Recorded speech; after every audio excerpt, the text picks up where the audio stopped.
On Transportation and Maritime Security will come to order. Without objection, the chair may declare the subcommittee in recess at any point.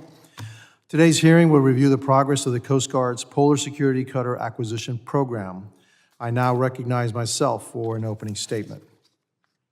Today, we're reviewing the progress, frankly, the lack thereof, of the Coast Guard's Polar Security Cutter Program and discussing strategies to ensure the successful completion of this vital acquisition effort. This issue is of paramount importance. The United States must be able to operate effectively in the Arctic to safeguard our nation's security and strategic interests in this rapidly changing region. While the Arctic has long been a region of immense importance, it has recently become a key arena for geopolitical competition. As the ice retreats, new opportunities and challenges emerge, such as rising shipping traffic, untapped natural resources, and shifting national security dynamics. Nations around the globe are positioning themselves to capitalize on these immense opportunities. Of most concern are adversarial nations to the United States. For example, the People's Republic of China, which continues to pursue its self-declared near-Arctic ambitions, is rapidly expanding its icebreaker fleet to bolster its influence in the region. Recent reports indicate that China currently operates 4 icebreakers, with a 5th, named GD, which translates to polar in English, under construction and expected to be fully operational by 2025. Notably, construction of the GD began in November of 2022, and by the time it becomes fully operational next year, it will have been completed in under 30 months, 2.5 years. Meanwhile, Russia commands the world's largest and most advanced icebreaker fleet, consisting of 41 state-owned vessels, including 7 nuclear-powered icebreakers, which it uses to advance economic development and exert geopolitical influence. It is concerning that these two countries are actively working to dismantle both internal and bilateral political and bureaucratic barriers to strengthen their cooperation on Arctic issues. Most recently, China's Premier Li Yuan met with Russian Prime Minister Mikhail Mishustin, and the two agreed to intensify their collaboration on Arctic matters, including shipping and polar vessel technology. By contrast, the United States has struggled to maintain even a minimal Arctic presence. The Coast Guard, our nation's primary operator in the Arctic, is reliant on just one aging heavy icebreaker, the Polar Star, which is already well past its intended service life, and a single medium icebreaker, the Healy. This is unacceptable. A nation as powerful, resourceful, and innovative as ours must rise to the challenge and do better. The Polar Security Cutter sought to address this critical capability gap, yet delays, cost overruns, and mismanagement have plagued the program from the start. Despite being announced in 2018, let me repeat that, despite being announced in 2018, we're no closer to having an operational Polar Security Cutter now than we were then. The first Polar Security Cutter was originally slated to be operational in, this year, 2024. However, based on current estimates, it will not enter service until 2030 at the earliest. Furthermore, the Coast Guard now estimates that the delivery of the first Polar Security Cutter will cost significantly more than originally anticipated, with the actual cost likely aligning more closely with the figures outlined in the Congressional Budget Office's The Cost of the Coast Guard's Polar Security Cutter report, released in August of 2024 in response to requests from Chairman Green and myself on this matter. Given the growing geopolitical importance of the Arctic, I am deeply concerned by this delay and cost overrun. The lack of progress on this program is a disservice to the women and men of the Coast Guard, who are tasked with executing the mission under increasingly challenging conditions. It also undermines our nation's ability to project power, uphold international norms, and compete in a region that will only grow more important in the years to come. As Vice Admiral Gautier stated to this committee in November of 2023, as a great nation, we need to be able to respond at the time and place of our desire, and the Coast Guard needs to advance and grow our assets in order to achieve that.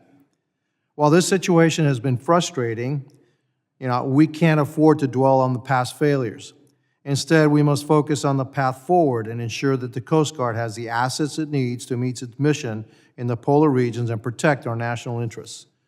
I'm encouraged by my recent discussions with the Coast Guard, which have provided valuable insights into their ongoing efforts. It is evident that the Coast Guard is maintaining a strong collaborative relationship with the Bollinger shipyards, working diligently to address key aspects of the program. Bollinger is making significant progress toward faithfully executing the PSC program while working with the Coast Guard to finalize the necessary contract modifications, which will formally establish new cost and schedule parameters. I'm cautiously optimistic about the direction these efforts are heading and the potential positive impact they could have on the Polar Security Cutters program ultimate success. I'm also excited about the direction the incoming administration may take in addressing the urgent need for U.S. icebreakers. The Trump administration has an opportunity to prioritize this issue and explore innovative solutions such as enhancing cooperations with allied nations to fill immediate capability gaps. These efforts, paired with a clear commitment to advancing our long-term Polar Security Cutter procurement plan, could significantly strengthen our polar capabilities while reinforcing U.S. leadership in these strategically vital regions. This hearing provides an opportunity to evaluate the status of the Polar Security Cutter, determine the necessary steps to sustain and expand recent progress, and looks to hold accountable those responsible for delivering this critical capability. Thank you to our witness, Vice Admiral Allen, for appearing before the subcommittee today to discuss this important topic. I look forward to your testimony. And now I'll yield to the ranking member for his opening statements. Thank you, Chairman Jimenez, and for calling today's hearing, and thank you, Vice Admiral Allen, for joining us today. Today's hearing follows the hearing that this committee held in May to examine the Coast Guard's shipbuilding efforts and other acquisition programs. At that hearing, we discussed the importance of Arctic region to U.S. interests. In the Arctic, a changing climate and melting ice caps have allowed for increased shipping, energy exploration, economic competition, and power projection. Russia and China have amplified their presence in the region, including through joint military exercises. Yet the Coast Guard has been challenged to maintain a regular presence in the Arctic due to a lack of modern icebreakers. The Coast Guard has only one heavy icebreaker, the Polar Star, and one medium icebreaker, the Healy. The Coast Guard continues to carry out commendable projects to extend the service life of these cutters, but nevertheless, they are aging and insufficient to meet the Coast Guard's long-term needs. In 2016, the Coast Guard and the U.S. Navy jointly established the Polar Security Cutter, or PSC, program to begin the process of acquiring American-made heavy icebreakers.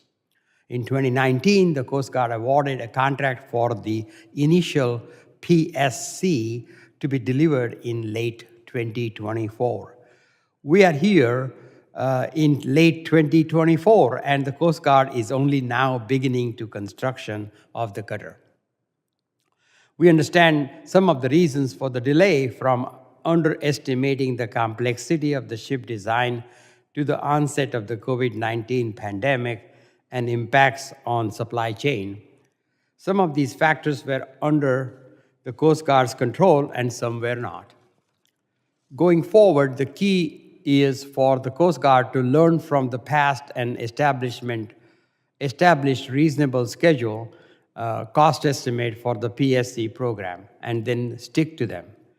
Doing so will allow Congress to plan for the budgetary demands of the PSC program and continue our bipartisan support. I look forward to receiving an update from Vice Admiral Allen today on the next phase of the PSC program. I also look forward to hearing more details on the Coast Guard's plan for the commercially available icebreaker it recently acquired to help fill icebreaking needs while we await the delivery of the first PSC. The Coast Guard's mission in the Arctic is critical, and we must ensure the service deploys the capabilities it needs. Vice Admiral, thank you again for being here, and I yield back. Thank you, Ranking Member Thanadar. Other members of the committee are reminded that opening statements may be submitted for the record. I'm pleased to have a distinguished witness before us today on this critical topic. I ask that our witness please rise and raise his right hand. You solemnly swear that the testimony you will give before the Committee on Homeland Security of the United States House of Representatives will be the truth, the whole truth, and nothing but the truth, so help you God. Let the record reflect that the witness has answered in the affirmative. Thank you, and please be seated. I would now like to formally introduce our witness. Vice Admiral Allen serves as the Deputy Commandant for Mission Support for the United States Coast Guard. Thank you, Vice Admiral Allen, for being here today. You're now recognized for 5 minutes to summarize your opening statements. Good morning, Chairman Jimenez, Ranking Member Thanadar, and distinguished members of the subcommittee. I'm pleased to be here to update you on the ongoing efforts to recapitalize the nation's fleet of polar icebreakers. I ask that my written testimony be entered into the record. Without objection. The Coast Guard is a unique instrument of national power, supporting national security and strategic objectives around the globe. We are working hard to meet growing mission needs in Arctic and Antarctica. The polar regions are experiencing an ever-increasing rate of change, requiring systems of assets and infrastructure to enable Coast Guard operations in some of the harshest and most remote environments on Earth. As Deputy Commandant for Mission Support, I am focused on delivering solutions that equip our people with assets, tools, and support which will ensure U.S. presence and mission capability in the high latitudes. With the strong support of this subcommittee, the service is prioritizing acquisitions and modernization programs to meet national demands. I'm clear-eyed about this challenge we face in recapitalizing the nation's fleet of polar icebreakers. Put simply, polar icebreakers are the foundation for U.S. operational surface presence and influence in the polar regions. Polar Security Cutter is the best and quickest way to provide the multi-mission heavy polar icebreaking capability the nation needs to deliver assured, year-round access and to meet national and homeland security mission demands in the high latitudes. The Coast Guard is working with the U.S. Navy as part of an integrated program office to design and deliver at least 3 heavy icebreakers we call the Polar Security Cutters. Navy support is critical as the U.S. seeks to construct its first heavy polar icebreaker in nearly 50 years, at a time when the demand for new maritime assets exceed national shipbuilding capabilities. Together, the Coast Guard and Navy are collaborating with Bollinger Mississippi Shipbuilding to build the first Polar Security Cutter. Alongside our partners in the Maritime Industrial Base, we are working to address the unique challenges of producing a large, complex ship like the Polar Security Cutter. We are nearing the end of a long and complex process to modify the contract, formalize costs, and schedule requirements before production activities can begin. Thanks to your enormous efforts from dedicated people, I am very pleased to report that we are on track for a production decision from the Department of Homeland Security this week. As we work to advance the acquisition of the Polar Security Cutter, we are also executing service life extension activities on Coast Guard Cutter Polar Star, which departed Seattle for its annual deployment to Antarctica in support of Operation Deep Freeze. We are planning a major maintenance availability on the Coast Guard Cutter Healy, and we just awarded a contract to acquire the United States' only commercially available polar icebreaker as part of our Arctic bridging strategy. The physical, operational, and geopolitical environment near the poles is changing rapidly. Our presence in these regions has shaped national security in high latitudes for over 150 years and is central to the U.S. whole-of-government approach to securing and preserving our national interests. Continued support for modernized, capable polar fleet, along with increased Coast Guard capability and capacity in general, will fortify the nation's position in the critical Arctic and Antarctic domains. Coast Guard presence and leadership is essential to maintaining a coalition of like-minded partners to ensure these regions remain peaceful, stable, prosperous, and cooperative. I appreciate the subcommittee's continued bipartisan support, and I look forward to our continued work together on advancing these vital efforts in the high latitudes. Thank you for your time on this important matter today, and I look forward to your questions. Thank you, Vice Admiral Allen, for being here today. Thank you for being here, and I'll recognize myself for 5 minutes of questioning. Everybody else will be by order.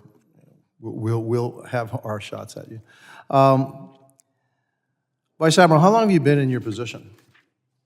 I've been in this position since June of this year.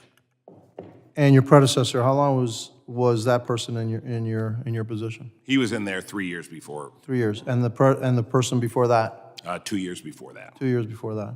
And so, in 2 years, 3 years, and you've been there 1 year? Half a year? Yes, sir. Coming up on 1 year. A year? Okay. So in 6 years, they've had 3 people in that position. Are you in charge of all the acquisitions for ships, et cetera, in the Coast Guard? Yes, sir. Is this billet in charge of acquisitions, et cetera, for all the ships in the Coast Guard? Say that last part I'm again. saying, is this position, the one that you hold, okay? Yes, sir.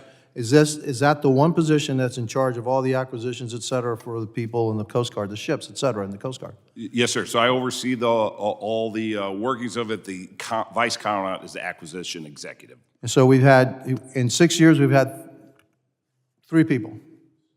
It's not much continuity, Yes, sir. okay? How about the people underneath you? How long do they stay there, normally? So, sir, we are made up of military and civilians, so a lot of our civilians have been there for long periods of time. Our military flags rotate every 2 years. Our lower than the flags are about 3 to 4 years. So, Admiral, the one thing that I have a big problem with, huge problem with, is our icebreakers, is this something new? Nobody's ever invented one? Nobody's ever built one before? Last time we built one in the United States was... No, I'm not saying us. I'm saying, is it something new, brand new? Nobody's ever heard of an icebreaker before. We're inventing a new wheel. So, sir, I'd say when you talk about that, there's a lot of differences in icebreakers from the heavy to the ones that are breaking harbor ice. So you could almost think of it as an escort to the Ford 350. None of our allies operate heavy icebreakers? Canada actually is looking to build a heavy icebreaker, yes, sir. They don't operate one? They operate one, yes. Okay. The Finns, do they operate any icebreakers? I do not think they operate any heavy icebreakers, but they operate a lot of icebreakers in and around the Fords.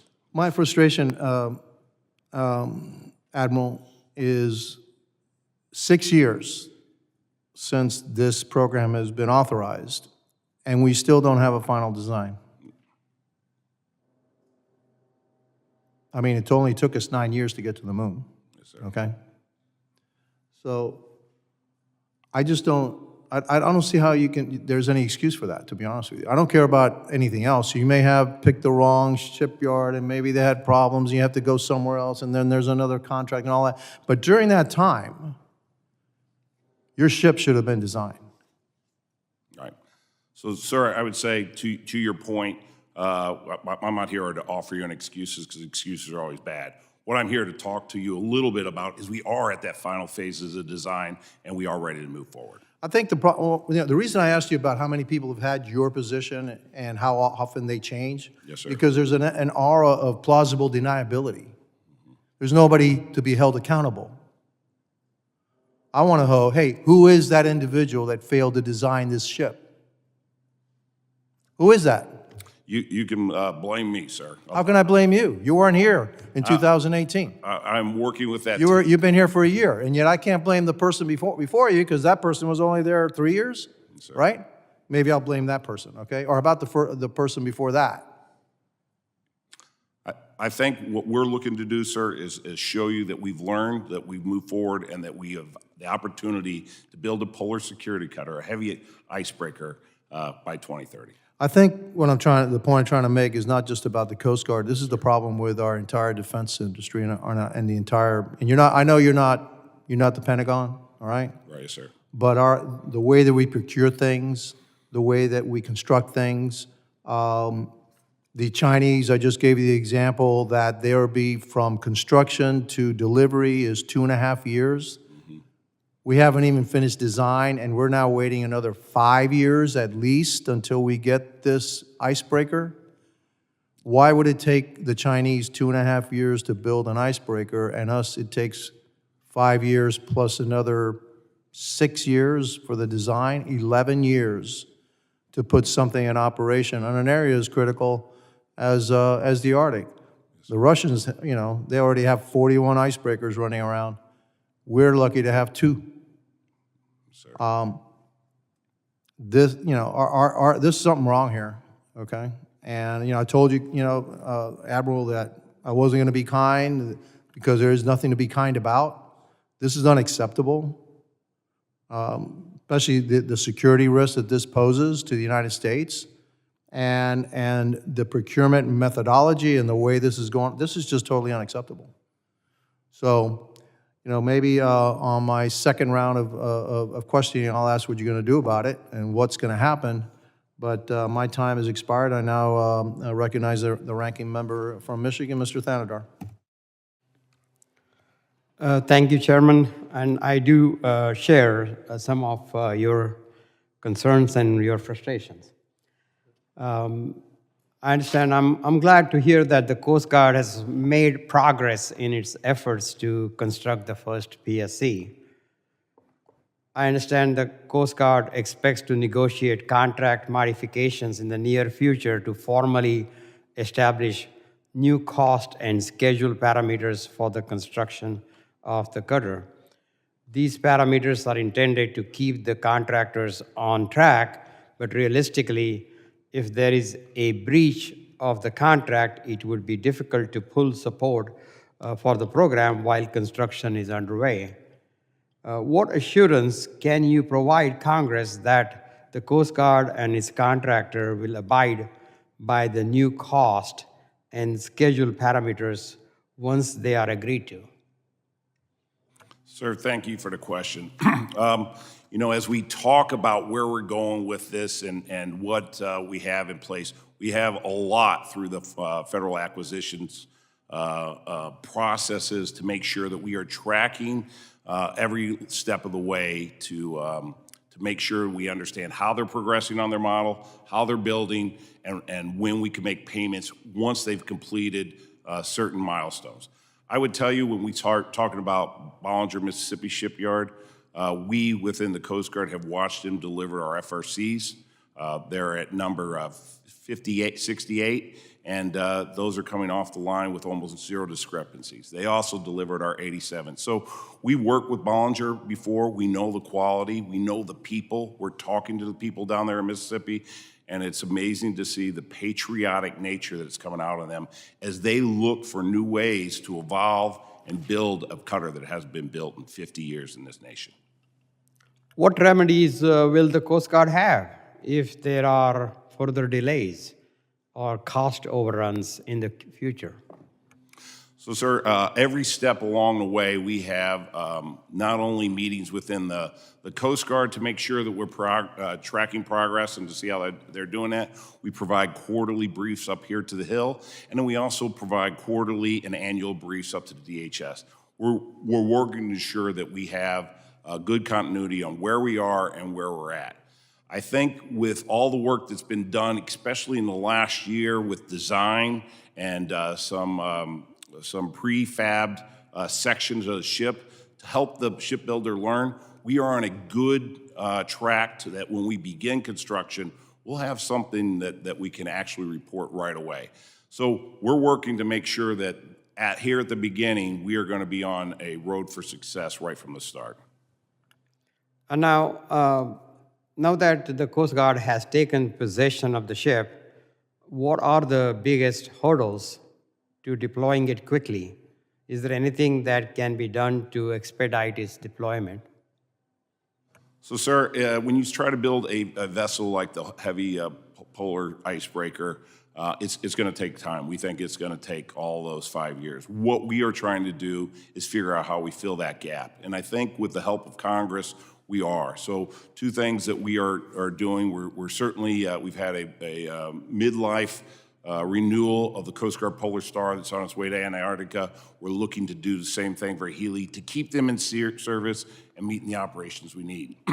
We also did a search, and we came up with the only U.S. commercially available icebreaker, the IVIC, and we are putting that into service, as you mentioned in your open statement. In fact, we look to do that by the end of this week, and then we will actually begin to move that to its final home port in Juneau, Alaska, with a temporary berthing location sometime this summer. In addition to those things, what we're doing during the summer when the ice is receding a bit, we're putting our national security cutters, we're putting our helicopters, and we're putting our fixed-wing aircraft up in there to increase the presence and provide protection for our sovereignty in the Arctic. Now, you had a previous contractor, right, with a contract that didn't deliver. What's the current contractor like, and what is their estimate of the cost compared to the last contract? So, sir, I think the other contractor sold out to Bollinger, Mississippi. They took the contract and the shipyard. Bollinger, Mississippi has done a lot of things to make that right, but they feel like a lot of the labor required was underestimated. So, to your question, we think this is going to cost in and around the amount that the CBO estimated in their report this past summer. So is this 50% higher than the last contract, or 20% higher? What is it? It's about 50% higher, sir, but we're still negotiating that, and we'll finalize those negotiations in January. All right. Thank you, Admiral. Yes, sir. Thank you to the ranking member. I now recognize the gentleman from Louisiana, Mr. Higgins. Thank you, Mr. Chairman. Admiral, thank you for being here with us today. How are your men, sir? The men under your command? How are they doing as we're moving into this Christmas season and under the leadership of your new position, relatively new? You've just been there a few months. How are your men? Sir, thank you for asking about that. Our teams are incredibly resilient. We've had some tough years. We are watching some of our assets kind of deteriorate, and we're working hard to get them new ones. But again, I think if you look back in their year review of the nation, from the Key Bridge failure to lots of search and rescues, our teams have gone out, and our teams like hard work. They like tough jobs, and I think they're doing well. Thank you very much for asking. Yes, sir. I've always been struck by the professionalism of the men and women of the Coast Guard, and in my humble estimation, your most valuable asset are those men and women. Deteriorating ships are a significant consideration, but they're of minor importance if you have deteriorating men and women. So I believe we're entering a new era. The incoming Trump administration and the slim majority of Republican control in the House, and a unified government with Republicans that are committed to helping the Coast Guard in both chambers of Congress and the White House. I believe there'll be a new emphasis on restoring our maritime assets to achieve our national security goals, and the importance of the role that the Coast Guard plays can really not be overstated. So the polar regions offer particular challenges for Coast Guard patrol and operations, clearly because of ice and the incredibly challenging conditions of traversing the sea in the polar regions. So the delays that you have faced that have been caused by sort of failures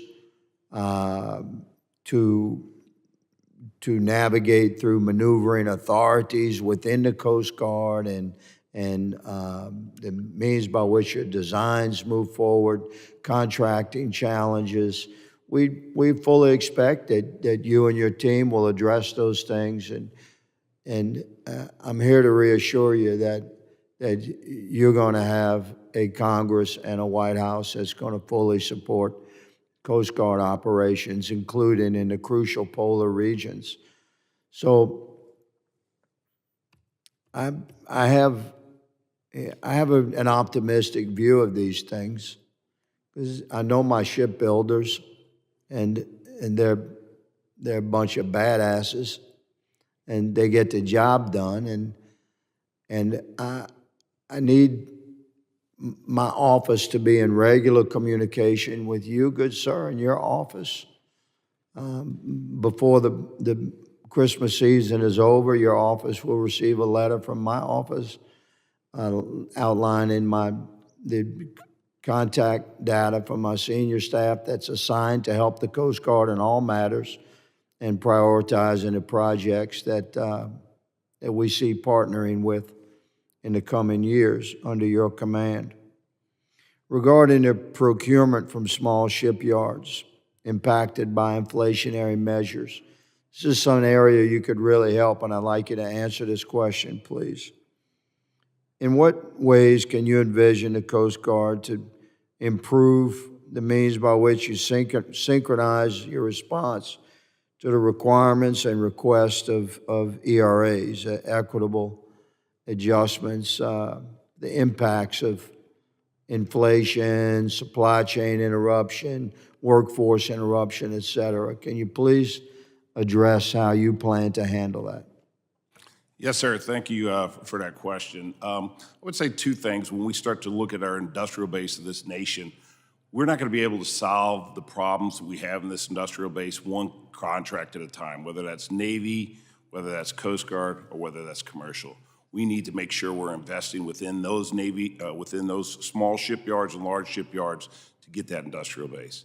The second thing I'd say is when you look at that, because we haven't invested, we look at some of these individual contracts and prices skyrocketing when the maritime inflation rate over the last 4 years equals what it was the previous 20 years. So there has been a lot of cost escalation in there. That said, we need contractors that are willing to build tough and complex ships. And if we're not willing to give them an equitable adjustment when they understand what it takes to build and make those, then we are not going to have those shipyards around to help us out. So, yes, sir, we are looking at that equitable adjustment. Thank you, Admiral. You can consider me and my office at your avail, and we'll partner in the coming years, sir. Thank you. Thank you, gentleman from Louisiana. The chair now recognizes the gentleman from New York, Mr. Kennedy. Thank you, Chairman Jimenez and Ranking Member Thanadar for hosting this hearing on polar ice cutting. Vice Admiral Allen, thank you for being here, for your testimony, for your service to our country. Marine commerce in the Great Lakes is vital, with tens of millions of metric tons moved across the Great Lakes and hundreds of thousands of jobs that are supported here in the United States. In the winter months, like these months we're in today, the ice forms up on the Great Lakes. It gets in the way of commerce. It disrupts supply chains. It poses safety risks to vessels. And it's a disruptive force, especially in shallow lakes like Lake Erie, which my community that I live in the district that I represent, directly abuts, along with Lake Ontario. And the Great Lakes region really relies upon these icebreakers, these ice cutters. Without these icebreakers, our economy takes a massive hit, and it's concerning that the fleet has significantly aged and has actually been depleted from 20 ships down to 11 ships currently. As you know, there was a decrease in funding that was asked for from $55 million ultimately to what was allocated to $20 million. Can you talk about the risk that's posed by that $35 million shortfall for the icebreaker program? Yes, sir. So when you start talking about the Coast Guard cutter Mackinac, we almost referred to her as one of our newer cutters, but she's 20 years old, and she is the only cutter that's providing the kind of cuts within the Great Lakes that'll allow those big ore ships to move and keep commerce going. We also have a system of ships between our 225-foot buoy tenders and our 148-foot ice-breaking tugs. And those that system provides some capability for us in the what we would call milder winters. If we get into heavy winters, we would probably need to meet the demands of that two Mackinac-like icebreakers. Right now, we have good relationships with Canada, and Canada has some bigger icebreakers in there, and we work with them to keep that ice cleared because they have some of the same challenges. But to your point, we needed $55 million to get the new icebreaker ready and headed towards where we need to establish a program office and start design. We got $20 million. Thank you. We're short. Thank you. You're short. What would $55 million accomplish? So, sir, it would stand up our program office. We're already doing some things on indicative design for what a icebreaker up in the Great Lakes would look like, but it would allow us to push that forward, and it would allow us to get ready to have a design so that we could start to go towards not only indicative design, but an awarded contract for final design and build. And let me be clear, this is the Great Lakes. I'm talking about Lake Erie, Lake Ontario, fed through Canada, the Welland Canal, up through the St. Lawrence Seaway, out to the Atlantic. This is shipping for the entire eastern seaboard and northeast of the United States into the Midwest. This has a tremendous impact on our national economy, and it needs to be resolved. There have been funds that have been authorized and appropriated for construction of a new icebreaker, but haven't passed the first hurdle yet for approval. What's causing the delay? So, sir, we were asked to start a program office by January 1st of 2025, and we will have that in place. It'll be a small office that begins to take that indicative design, which we took some risk at going at with Coast Guard resources, but we'll be able to build on that to get to where you're talking about, to be able to provide that kind of icebreaking for the Great Lakes.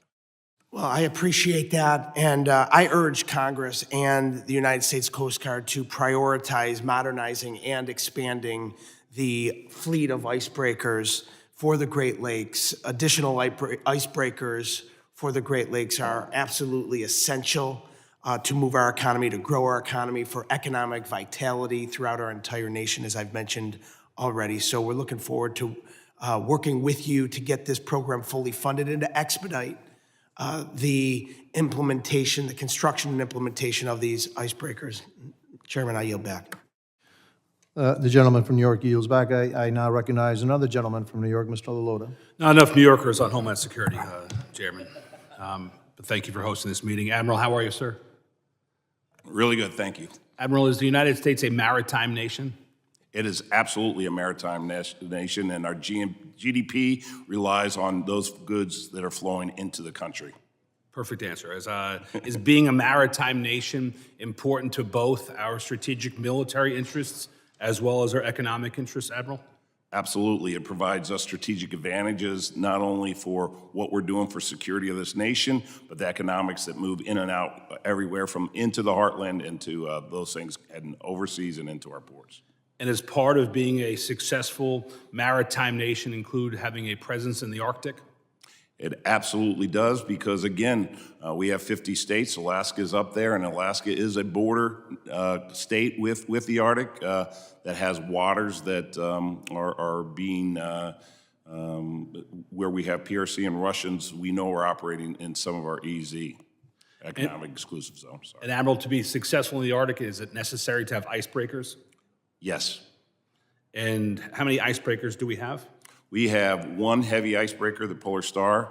We have a medium icebreaker, the Healy, and we just purchased the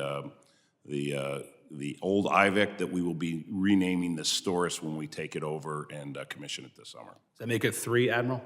Yes, sir. And exactly how many icebreakers does China have? China has right now 4, and they're in construction for 2.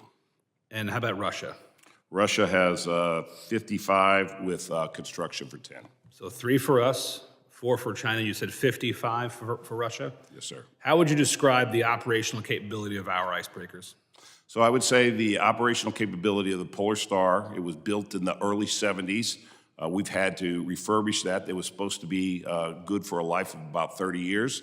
So we are now up to almost 50 years with that. It is providing what we need. It's breaking 19 feet of ice. It's going to go into McMurdo and be able to resupply it, and it will be able to do that on its own. It's got the capabilities we need. The newer icebreakers won't be, will break ice in a different way, but it'll be even more effective with new hull designs and engines. And on the Chinese 4, how would you describe their operational capability? So I would tell you that they are trying to build heavy icebreakers like we have. They have heavier icebreakers, but right now they're down in Antarctica with 2, and they need 2 for self-rescue. And on the 55 Russian ones, how would you describe those? So they have 7 heavy icebreakers, including some that are nuclear powered. They have certainly a lot of coasts and ports that they're clearing on that Northeast Passage to have their own commerce pole, but they've got a tremendous icebreaking capability. So we have 3, the Chinese have 4, the Russians have 55. Would you agree that the Russians and the Chinese, at least collectively, have a greater ice-breaking capability in the Arctic than we do? I would. And what are we going to do about that, Admiral? So I think we are going to do 2 things. We are going to deliver to the nation this polar security cutter that we are working right now with Bollinger, Mississippi shipyards to do in 2030. Right after that, with the help of Congress and funding, because we need funding if we are going to invest in the Arctic and Antarctic, we will build 2 more that will roll off those lines at 2 years after each other. So we will have a total of 3 of those by the year 2034. In addition, we've always said that for us to be capable of operating there, we need 8 to 9 icebreakers, at least 3 heavies. So we also need to look at how we fill the rest of that gap that we know is standing by. If we get to the 8 or 9, will we be still inferior to our adversaries? Will we be on par, or will we be superior with the 8 or 9, our ice-breaking capabilities compared to theirs? So based upon the ports that we have up there and the activity that we're seeing, we are focused on sovereignty of our waters. And we think through a bunch of different studies and strategic looks that 8 to 9 will provide us that capability that we need to project sovereignty and protect our resources. I only have about 30 seconds left, Admiral, but what other capabilities do you require in order to have strategic dominance in the Arctic? So I think the Commandant would tell you that we are a $12 million organization. We need to be a $20 million organization to fulfill the duties that the nation's asking us to do it.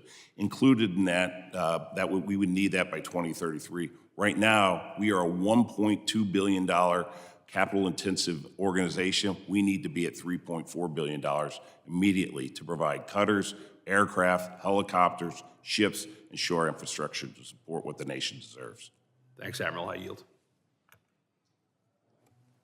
Thank you, gentlemen from New York. I'm going to have a second round of questionings. And so, Admiral, what has the Coast Guard learned? What have you all learned? Sorry, I'm sorry. I'm having head cold today. I didn't hear your last question there. I'm going to change my question. Yes, sir. I see a number of officers behind you. Are they part of the mission support staff? Yes, sir. So my Command Master Chief, head of all enlisted personnel for DCMS, Master Chief Ingham's with him. I've got an aide that tries to keep me on schedule, and then 2 others that are doing program reviews to make sure we're spending our dollars and resources where they need to be. What's your average stay in mission support? One more time, I'm In sorry. other words, how long do they stay in mission support? So most, For uniformed people, how long do they stay in mission support? So myself and Master Chief will stay about 2 years. Everyone else will be about 3 to 4 years. Okay. So the thing that's constant is basically your civilian staff? Yes, sir. I was just going to say our civilian staff is that vital piece that keeps continuity from our SESs to those people at the ground floor that are doing a lot of the work on design. Is there a head of that civilian staff? Or somebody, the head person, head civilian person there? So, yes, sir. What we do is we identify one of our senior civilians to represent the civilians on our leadership council. He's been on that council for over 20 years. But that's the only constant that you have in that section? So all the civilians, but yes, sir. So he's one. Yes, sir. Right. and the uniform people rotate through. Yes, sir. Do you think that's a problem? Sir, I would tell you that when you go out and you design ships, it's good to know what you're designing them for, so to understand how they operate, what's required. I think there's a close connection that the service has provided over a long period of time to show how operators are helping to bring the right capabilities to the service. So, yes, sir, I think there is value. You're right. We have some lift to do to get everyone back up to the same level when we do rotations, but that's why we have our civilian staff, especially within Acquisitions Directorate. But the civilians, okay, I mean, yeah, but the civilians report to you. Yes, sir. Okay. All right, so again, my concern about the entire operation is that the design issue, that you're 6 years and still hasn't been designed. I don't see how you can justify that, to be honest with you. But so I'm trying to get to the bottom of maybe you have there's an issue here, because you just don't design polar cutters. You're designing cutters. You're designing all kinds of probably procuring aircraft and everything, right? Yes, sir. You do mission support. So Correct. so my colleague from Louisiana was very eloquent in saying that the men and women of the Coast Guard are the most important thing. Yes, sir. But we owe them. We owe them, and here's what we owe. We owe them, and we must make sure that they're equipped. They're the best equipped Coast Guard in the world. Mm-hmm. And so, in your estimation, are we failing in that mission, or are we actually succeeding in that mission, keeping our Coast Guard and women equipped with the best equipment in the world? Sir, I would say, going back to what the Colonel said, we need to be a $20 billion organization to meet the nation's need. We are watching as we have crumbling infrastructure. We are watching as we are decommissioning ships because we can no longer maintain them. We're watching as we try to keep helicopters longer than anyone else, and we can't maintain them, so they are taking themselves out of commission. So, no, sir, I don't think we are delivering to the Coast Guard men and women the assets that they need to be successful. We are delivering to them the assets that they are making the nation successful in by hard work and long hours. Well, hopefully I'll stay on this subcommittee for the next year and next 2 years, and I will have more in-depth conversations with you about the needs and the shortfalls. And I believe that we owe it to our men and women that are putting there and risking their lives every single day to protect America. We need to make sure that they have the right equipment and the best equipment because that's what we owe them. All right. And so, with that, I'll yield the remainder of time. I now recognize the ranking member, Mr. Thanedar. Vice Admiral, just a quick question here. Don't want to take all of my 5 minutes here, but I'm trying to really understand. I'm a business person. I ran small businesses for many, many years. Planning is important to survive in small business. Cost controls are important to be able to get things done efficiently, under cost, in time. It looks like something terribly went wrong here in terms of cost estimation, in terms of planning, designing. What have we learned? How can we go forward and have a sense or feeling that we're going to accomplish our mission? Do we understand enough about what went wrong and how we're going to address that issues? Sir, thanks for that question. I think when you look at this, we have to be a learning organization, and we have to come to you when we're having problems with too much oversight or too many red tape. That said, when you look at this polar security cutter and what it's doing, and I'd love to get both of you down there to see the unique problem set with this. We just went through an OPC, the Offshore Patrol Cutter. It has 17 modules, I'm sorry, to make it into a ship. This one has 85 modules. It's going to be as big as some of the landing craft that the Navy has. It is a very complex ship. Now you take 2-inch steel and you try to mold that around a hole, that takes time. But to your point, we could have done better. I think we've learned things now that if we put into place, we are going to do better. I'm watching that through our WCCs, which is our Waterways Commerce Cutter, and how fast that's moving, not only in final design, but getting ready to be built and bird on. I'm looking at how Austal has taken our OPC design and quickly moving in about an 18-month process to have production design and be able to start rolling those off. So we are learning, we will continue to do it, but I will tell you, this has been a very complex and difficult cutter to build. Has this contractor built a cutter like this before? So when you go into this, we had VT Halter was the ones that won the initial contract.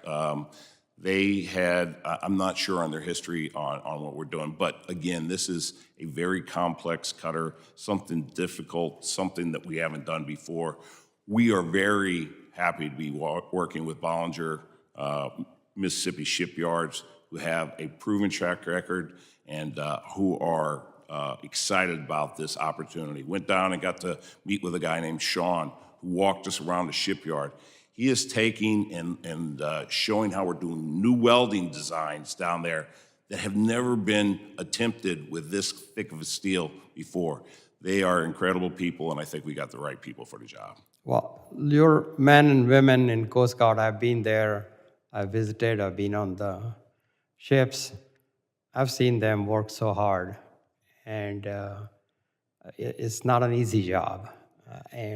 So I understand, and it's important that they have the right tools for them to do their job.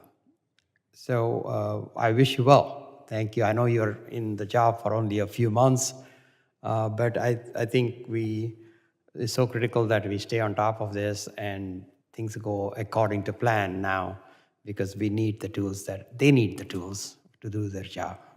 Mr. Chairman, I yield back. Thank you to the ranking member. I thank the witness for their valuable testimony and the members for their questions. The members of the subcommittee may have some additional questions for the witness, and we would ask the witnesses to respond to those in writing. Pursuant to Committee Rule 7D, the hearing record will be held open for 10 days without objection. This subcommittee stands adjourned.